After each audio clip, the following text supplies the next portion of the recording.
Muy queridos hermanos, estamos agradecidos al Señor de poder estar otro viernes en nuestros estudios semanales. Estamos estudiando el libro de Éxodo y ha sido una jornada bien hermosa, bien interesante y espero que ustedes la estén aprovechando al igual que yo. En el día de hoy vamos a estar tocando el tema de los 10 mandamientos, el capítulo 20 del libro de Éxodo. Toda una tradición acerca de este capítulo 20 que muchas veces ha sido tratado de traer a nuestros días. Yo digo que es importante que los principios bíblicos pues sean siempre una realidad en nuestra vida cotidiana. Pero como vamos a ver en esta oportunidad, los 10 mandamientos fueron una base de principios constitucionales para la formación de una sociedad muy primitiva como la sociedad israelita, dando los conceptos elementales y básicos para que el pueblo pudiera sobrevivir en medio del desierto, en medio de condiciones prácticamente infrahumanas, y luego para poderles ayudar a establecer una sociedad mucho más justa y sana, temerosa de Dios y que pudiera mantener los principios que luego le servirían para ser el instrumento de Dios para traer al mundo la buena noticia que llegó a ser también el Evangelio de Jesucristo. Así que vamos a decir que este es uno de los elementos más importantes del libro. Aquí empieza el Señor a tratar con su pueblo, como ustedes pueden recordar. El pueblo ha estado viajando desde Egipto después de la liberación que tuvo allí y ahora ha llegado al Sinaí y Dios ha puesto una serie de normas nuevas. Si hasta ahora las cosas habían estado mucho más simples para el pueblo de Israel, lo cierto es que desde este momento en que ellos arriban al Sinaí, Dios quiere poner un set de principios mucho más importantes y que el pueblo entienda de que el temor de Dios es una de las cosas que puede mantener eh, la sobriedad y la capacidad de poder entender la vida desde un punto de vista más racional. Si no hay orden, no es posible que el pueblo pueda sobrevivir. Así que, mis amados hermanos, este es un punto importante que ustedes sepan que los 10 mandamientos no son toda la ley. Evidentemente ustedes van a estar viendo más adelante en los capítulos subsiguientes cómo la ley se hizo mucho más densa, mucho más compleja. Vamos a decir que los 10 mandamientos son como un fundamento de ley básico que el pueblo debe recibir. Son elementos fundamentales de la fe, de la sociedad y de la congregación misma para poder sobrevivir. Sin estos principios fundamentales es imposible que el pueblo pudiera sobrevivir. Y por supuesto vamos a ver cómo en los capítulos subsiguientes el Señor va a elaborar estas leyes de una manera más detallada. Pero como ustedes van a poder leer ahí en los primeros versículos, y yo voy a tratar de ir corriendo hoy un poco para poder hacerlo todo, estas fueron las leyes que el pueblo mismo escuchó desde el monte Sinaí. Y por supuesto luego el pueblo mismo le pidió a Moisés que él subiera solo al monte y recibiera allí la ley, porque ellos tenían temor y era lógico, ese era el objetivo de toda aquella manifestación gloriosa de Dios, que el pueblo sintiera temor y sintiera que había fronteras que no podía brincar, que no podía cruzar y que tenía que sujetarse a la voluntad de un Dios que está por encima de todos los dioses conocidos en aquel entonces. Así que vamos a estar viendo que los 10 mandamientos, en resumen, son la base fundamental de una creencia que luego va a ser mucho más elaborada, pero al menos el pueblo tenía que tener esta base de principios, escuchado del mismo Dios y luego elaborado, por supuesto, por los sacerdotes y por Moisés y por toda la estructura del gobierno teocrático que después fue creada. 10 mandamientos que están divididos en dos grupos fundamentales. El primer grupo es el grupo de los mandamientos en relación a Dios. Eh, eh, estos primer set de mandamientos tienen que ver con cómo yo me voy a relacionar con Dios. Y el segundo es cómo yo me voy a relacionar con mi prójimo. Por eso es que la Biblia nos dice en el Nuevo Testamento que la ley y los profetas se resumen en estos principios fundamentales.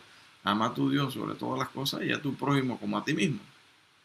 En los 10 mandamientos están establecidos los principios fundamentales de la creencia con relación a Dios y con relación al prójimo.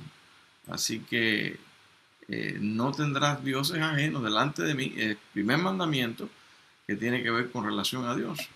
Establece las fronteras de la relación que el hombre debe tener con Dios y que no puede haber ningún tipo de rezago, no puede haber ningún tipo de residuo de las tradiciones antiguas que quizá habían heredado en Egipto, pero sobre todo a las cuales se iban a tener que enfrentar también cuando arribaran a la tierra de Canaán, que era la tierra prometida. Habría allí que enfrentar a muchos dioses, habría que enfrentar allí a muchas creencias falsas, y por eso lo primero que el pueblo tiene que entender es que no hay otro Dios. No es posible que el pueblo pueda relacionarse con el verdadero Dios teniendo otras creencias en otros dioses. Y evidentemente no se refiere solamente a dioses creados por el hombre, sino al orden de prioridad que le damos a veces en nuestra vida a otras cosas, como el dinero, como a las posesiones materiales. Y por eso es que Jesucristo ahí en Mateo 6:24 nos deja ver que el Dios de la riqueza, que en griego se traduce como mamón, es el Dios que muchas veces estamos dándole también la honra y la gloria en lugar de Dios. O sea que hay muchas cosas subjetivas que pueden suceder en nuestra vida que no son necesariamente los dioses paganos antiguos. Todavía hoy este mandamiento es importante porque hoy cualquier cosa puede convertirse en un objeto de adoración que puede intentar quitar el lugar que Dios se merece. Así que este es el primer mandamiento y es un mandamiento que es irrefutable. Dios no quiere entregar a ninguna otra competencia de dioses su honra y su gloria. Él es un Dios celoso, como vamos a ver más adelante, y por eso enfatiza en el segundo mandamiento de que no es solamente la adoración a Dios, sino es el crear imágenes o cualquier semejanza de lo que está arriba en el cielo y abajo en la tierra para darle adoración.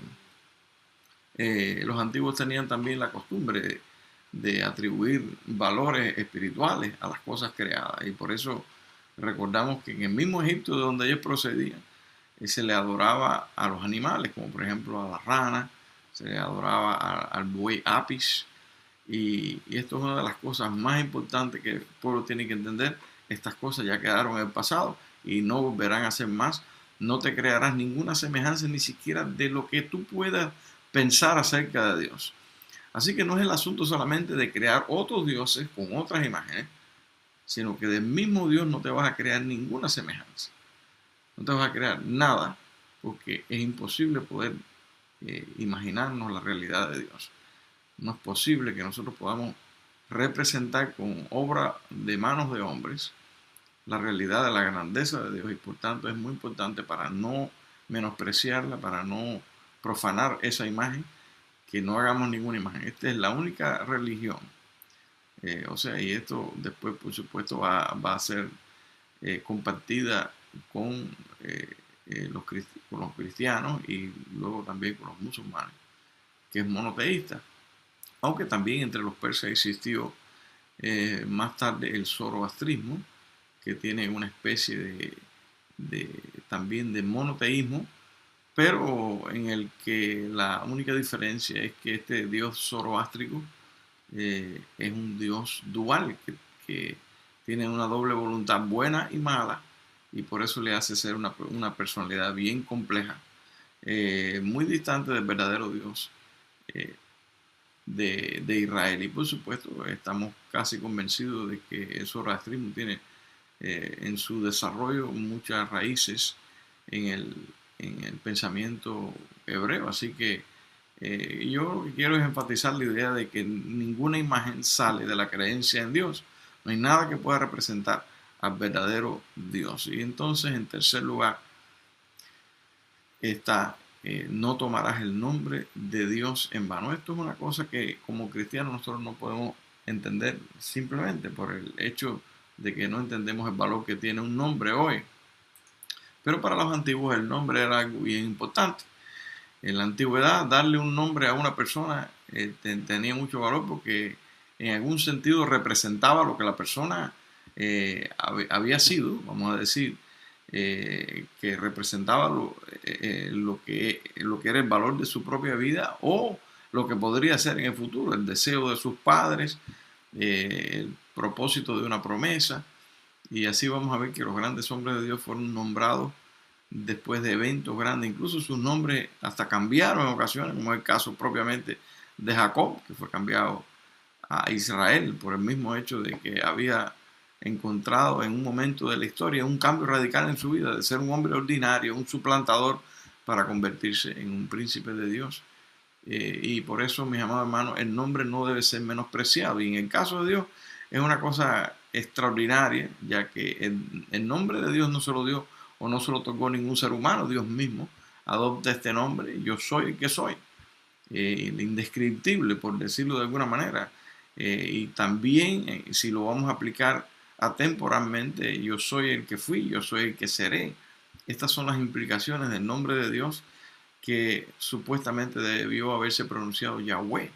Ahora, aquí en este sentido del mandamiento, lo que quiere decir el Señor es que el nombre no debe ser usado en ningún juramento para profanarse. Antiguamente los hombres usaban el nombre para juramentar, para hacer pactos, y usaban el nombre específicamente de los dioses para darle valor a la palabra de un pacto, y evidentemente, como los dioses eran falsos, en muchas ocasiones esa palabra pues era quebrantada y no sucedía nada.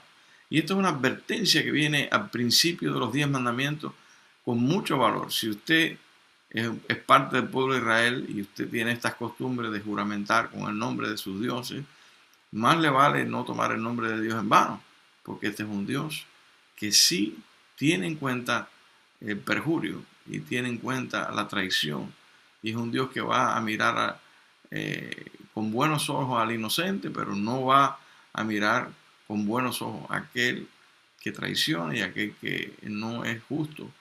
Y por tanto, los israelitas empezaron a tener esta costumbre de usar el nombre de Dios solamente para bendecir, porque evidentemente era muy sagrado. En sustitución, pues ellos usaron otras alternativas. Por ejemplo, era costumbre entre los hebreos en cualquier ceremonia decirle a Dios, en vez de su nombre, que por cierto su pronunciación con el tiempo se ha ido perdido, le decían Hashem, que quiere decir el nombre o cualquiera que sea.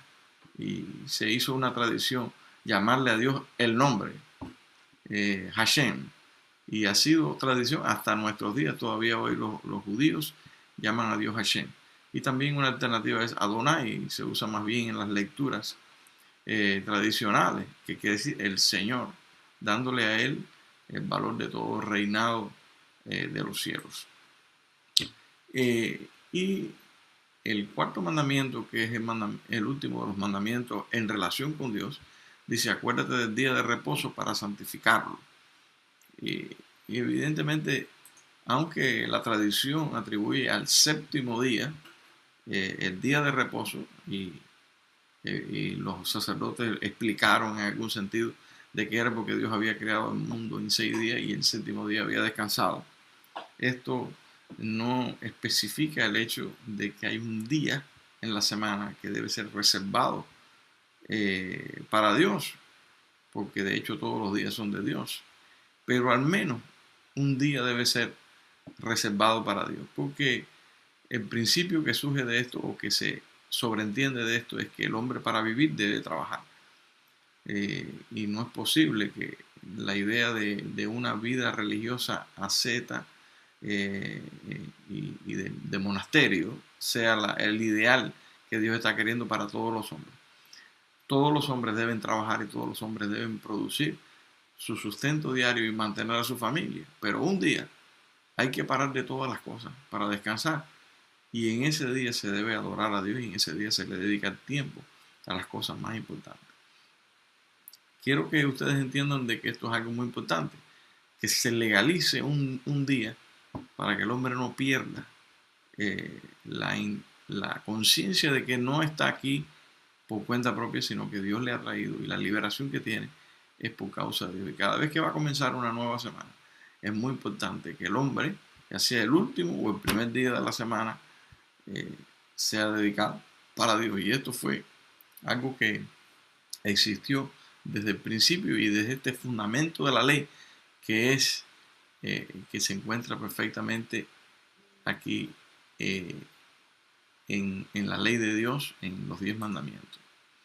El primer mandamiento entonces relacionado con el prójimo y vamos a decir con los hombres, en mi relación con la sociedad, lo primero es honra a tu padre y a tu madre para que seas de larga vida. ¿Por qué es tan importante comenzar a explicar los mandamientos con relación a la sociedad por la familia, por los padres?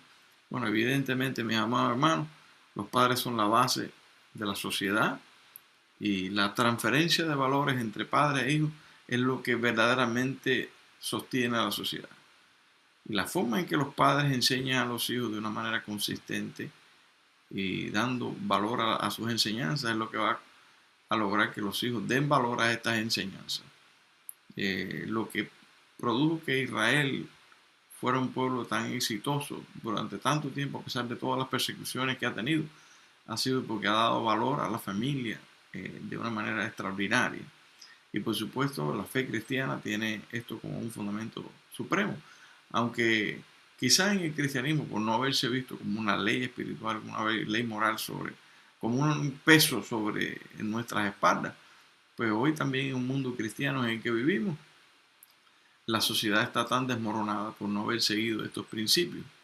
Y hoy los hijos cuestionan grandemente a los padres, pero al mismo tiempo los padres no saben dar la fuerza del argumento que se pueda establecer de una generación a otra. Y lo que surge como consecuencia de esto es que de una generación a otra hay un desmembramiento de los valores que luego ya no se puede recuperar porque se pierde de una generación a otra. Y por eso dice la Biblia que se visita la maldad de los padres sobre los hijos hasta la cuarta y la quinta generación.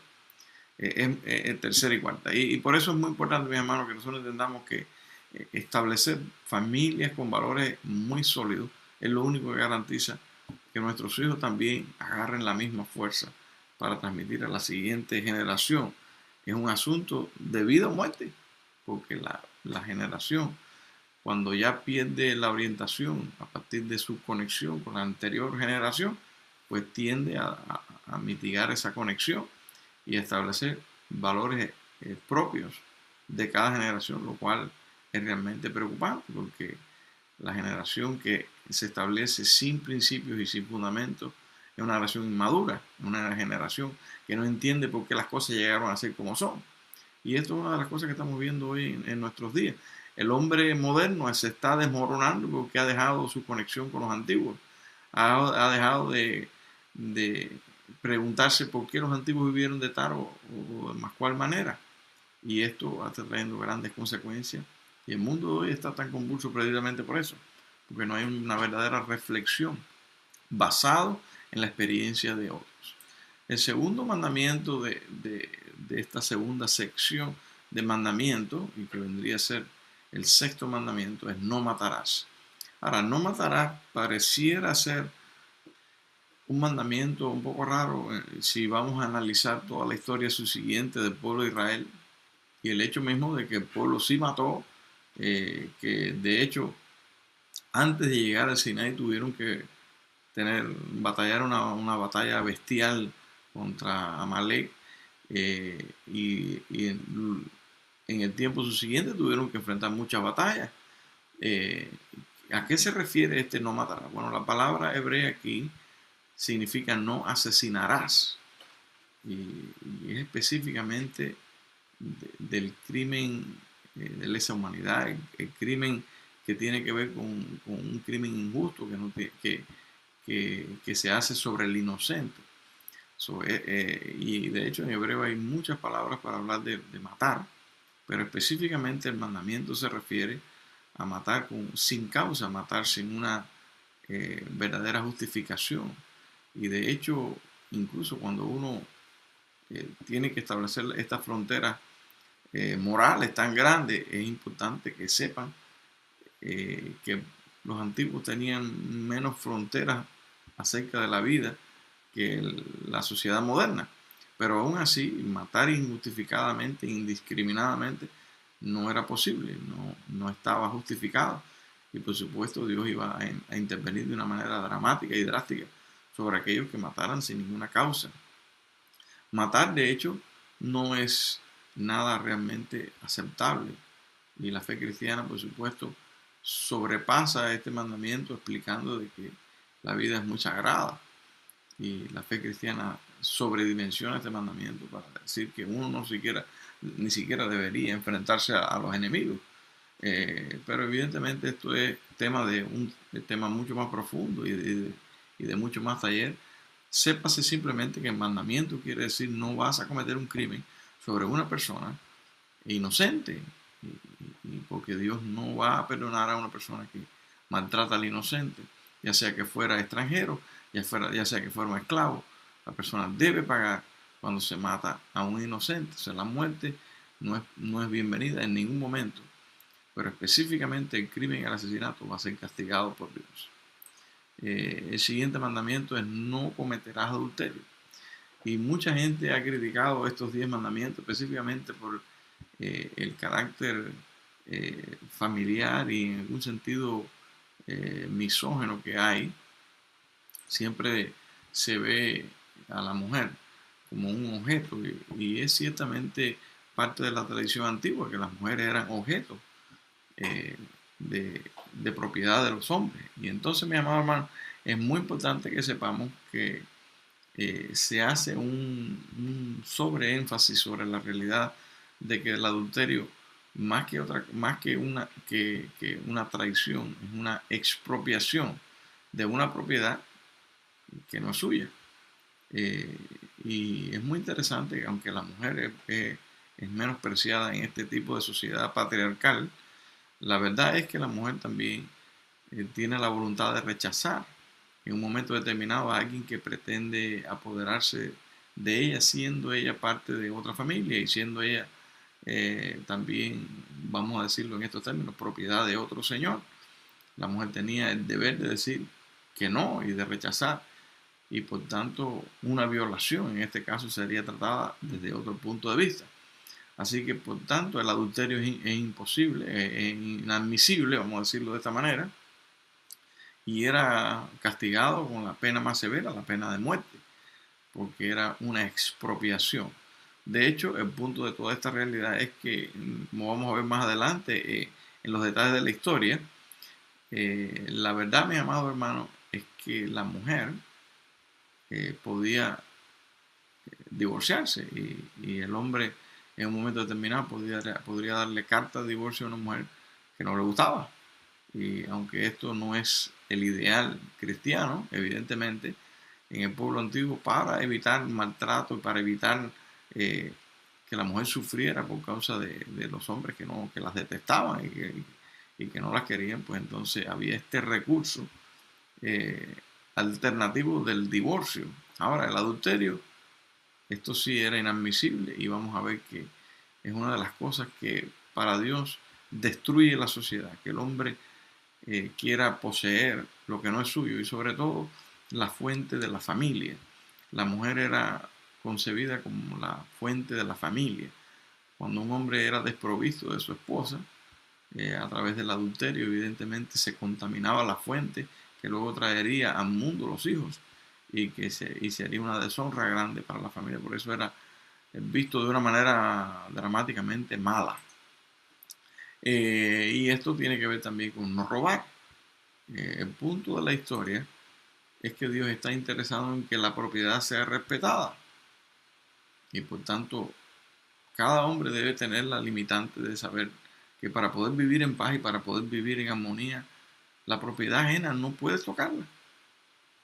Ahora, ¿cómo es posible que en un mundo en el que el ser humano es tan complejo y tan pecaminoso, se pueda sobrevivir? Bueno, más adelante vamos a ver que el no robarás eh, va a tener un desarrollo mucho más complejo. Y vamos a ver que entre los pueblos semitas también se practicaban leyes bien severas con relación al robo. Eh, pero por eso vamos a esperar más adelante cuando entremos en más detalles sobre otras leyes, eh, cómo es que se trató el robo como algo bien grave en la sociedad y que destruye la paz civil que se estaba tratando de crear. Ahora, la mentira, que aparentemente no es una acción objetiva, sino que es algo que ocurre subjetivamente, no debe verse a la luz de simplemente mencionar el acto mismo, eh, eh, no, no con claridad, porque mucha gente a veces habla de la mentira como que es una cosa que puede ser mínima. Alguna gente habla de la mentira piadosa, la gente habla de la mentira como que podría ser algo que no es tan complejo o que no trae tanto daño. Pero aquí específicamente la Biblia habla de el falso testimonio, la persona que injustamente habla de otro o crea una situación judicial que podría traer incluso hasta la muerte de otra persona. El no narrar los hechos agudamente, el no narrar los hechos de una manera clara y diáfana, esto es un pecado grave delante de Dios porque evidentemente tergiversa la historia y tergiversa por tanto el resultado de cualquier evento que podría estar relacionado con la persona en sí. Mentir es una de las cosas que más caos puede crear en una sociedad. Es algo que crea gran desorden y que trae, por supuesto, beneficios grandes para alguien que la necesita. Si no hay coto a esto y si la sociedad evidentemente no puede trabajar sobre esto de una manera justa y darle justa retribución a la mentira. Por supuesto, como en toda sociedad moderna, toda persona puede pretender su inocencia hasta que no se le demuestre su culpabilidad, pero la mentira es un desorden en la narración de los hechos. Así que una vez que la persona era hallada en una mentira, pues evidentemente tendría que pagar por ello. Y muchas veces pues le costaba la vida. No codiciarás viene entonces a ser algo también subjetivo, pero que viene a poner coto inicial a, a los excesos que los hombres podrían sentir en un momento determinado si la ley no específicamente no trata el tema del deseo sobre la propiedad ajena. La paz, como ya hemos venido diciendo, solo se puede mantener si anticipadamente el hombre puede, de manera profiláctica y preventiva, poner coto a sus propios deseos desordenados. La codicia es un deseo desordenado de poseer lo que no es tuyo. Y por tanto esto eh, eh, podría elaborarse y crearse eh, resultados bien dañinos y eh, como todos sabemos el ser humano eh, cuando no se controla a sí mismo pues puede llegar a excesos tremendos. Yo creo que el propósito de esta ley básicamente es incluso en la víctima, que pueda librarse a la víctima de que alguien pueda elaborar a través de del desentendimiento de la codicia un plan para hacer daño a las personas, para robar, para extorsionar, para llegar a despojar a la persona de sus propiedades y así hacerle su vida infeliz. Yo quiero, mis amados hermanos, que entendamos que los 10 mandamientos tienen como único objetivo crear paz entre Dios y los hombres.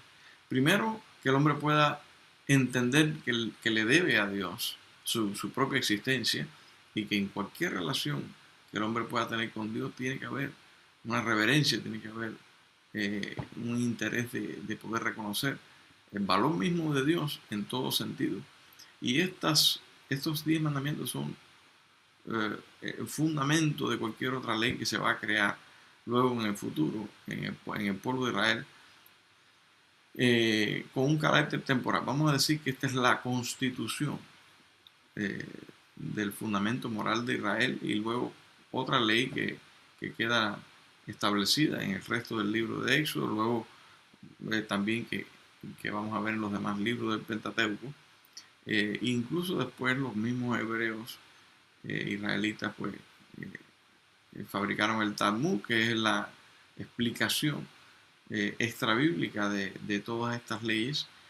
O sea que la aplicación de los 10 mandamientos tiene un contenido mucho más largo y vamos a estarlo viendo en los subsiguientes estudios, pero por lo menos que nosotros sepamos que estas leyes, que en parte tienen su relación con Dios y en parte con el prójimo, eh, son la forma en que el hombre puede vivir en esta vida sabia, justa y piadosamente, y que pueden permitir, incluso para el cristiano de nuestra época, tienen un valor increíble, porque así el hombre puede vivir en paz con sus semejantes y puede sobrevivir de larga vida.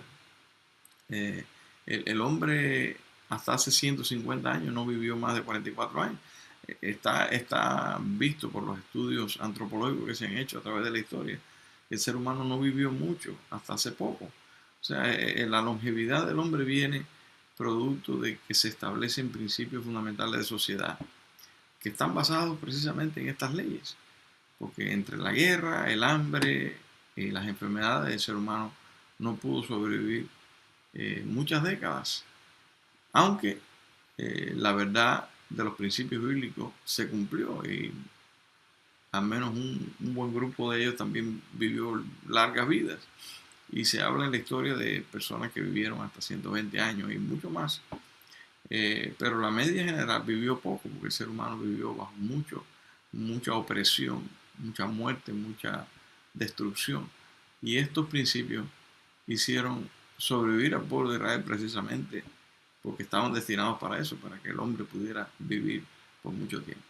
Quiero agradecerles por este tiempo de atención y espero que podamos debatir este tema con gozo y que lo puedan tener ahí.